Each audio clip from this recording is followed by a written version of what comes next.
Hi, my name is Grace Kemp from www.scriptureseries.com. Thank you for joining us today as we talk about the incredible crossing of the Red Sea. If you look at most Bible maps and try to trace the journey of the children of Israel from Egypt on their way to Canaan, you'll see that they appear to have crossed at the Gulf of Suez near Egypt, traveled down the western shore of the Sinai Peninsula, arrived at Jabal Musa, the supposed mountain of God, or Sinai, before traveling to Kadesh Barnea and eventually back to the land of, or not eventually because I haven't been there, but back to the land of Canaan. The fact is, due to the satellite photography and the research of the late Ron Wyatt and many others, we conclude today that they crossed in the Gulf of Aqaba from Nuweiba Beach.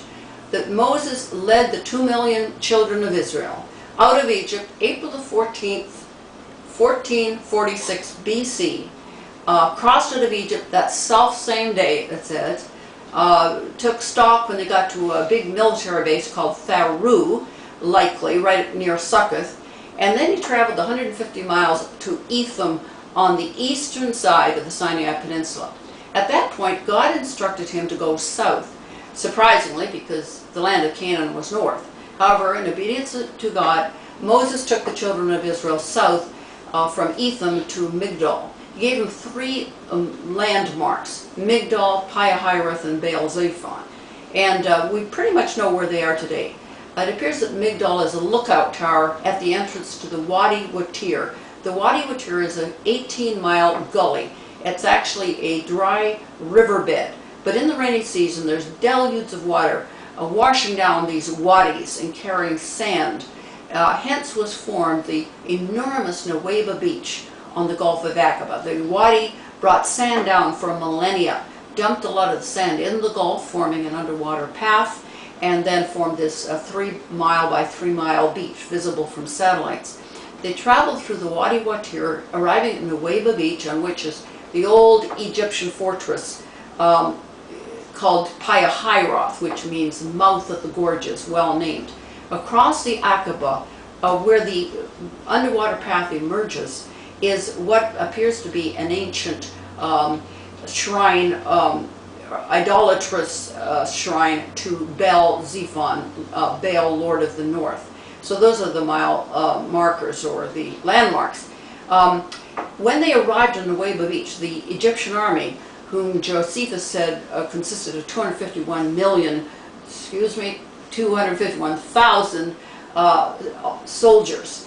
God brought the pillar of cloud and put it at the back of the children of Israel and in the faces of the Egyptians, so they couldn't see their prey. They could not see the children of Israel. And it was dark on the Egyptian side and bright on the Israeli side.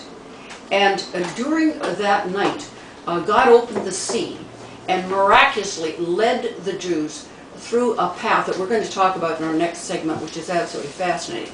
Now you can imagine that the Egyptians on the dark side were anticipating finishing off these pesky Jews as soon as they could see them, probably when the cloud moved. They planned, they were sure they had them trapped. This kind of reminds us of the resurrection of Christ. While Christ was in the grave, Satan was having a party. He was celebrating the victory of Christ's death. However, on Easter Sunday, Christ rose from the dead, bringing with him captivity captive from paradise, or Abraham's bosom. The Old Testament saints didn't go to heaven. They went into a place called Sheol, or Abraham's bosom. But at the resurrection, Christ descended into Sheol, leading captivity captive, ascended to heaven with his entourage, and made a show of them openly. So tomorrow's, or next segment, not necessarily tomorrow's, but their next segment, will tell us how they escaped miraculously through the Red Sea. And I can guarantee you there will be a lot of things you've never heard of. The amount of water that was displaced, the tsunami, the Leviathan. Please come back for our next segment. God bless you.